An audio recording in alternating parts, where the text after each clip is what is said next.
పరాయి భాషల హీరోల తీరు చూస్తే కొన్నిసార్లు షాక్ తినాల్సిందే.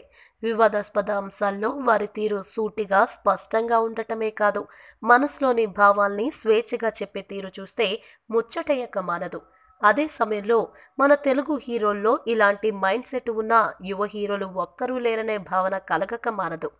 ఇష్యూ ఏదైనా దాని గురించి స్పందించేందుకు మన హీరోలు అస్సలు ఇష్టపడరు.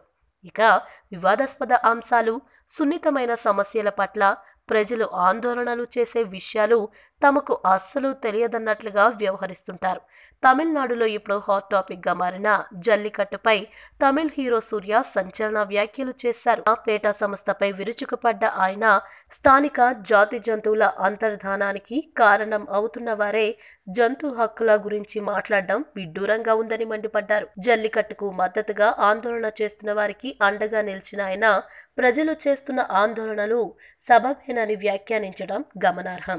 త్వరలో సింగం 3గా రానున్న ఆయన అబద్ధాలతో ప్రచారం చేసిన పేటా న్యాయస్థానంలో విజయం సాధించిన ప్రజాకోర్టులో మాత్రం ఓడిపోయిందన్న మాటలు చూస్తే సున్నిత అంశాల మీద సూర్య మాదిరి ఓపెన్ గా మాట్లాడే దమ్ము మన తెలుగు హీరోలకు లేదన్న మాట వినిపిస్తుంది. ఎక్కడి వరకు ఎందుకు?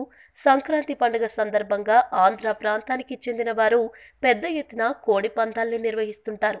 దీనిపై జరుగుతున్న వివాదంపై ఒక్క హీరో మాట్లాడకపోవడం దీనికి నిదర్శనంగా చెప్పొచ్చు. కోలీవుడ్ హీరోల మాదిరి టాలీవుడ్ హీరోల్లో తమ అభిప్రాయాల్ని ఓపెన్ గా ఎందుకు చెప్పరో. ఈ వీడియో మీకు నచ్చినట్లయితే సబ్స్క్రైబ్ చేయండి. ఫిలిమి స్టార్స్ బోలెడంత న్యూస్ బోల్డ్ గా.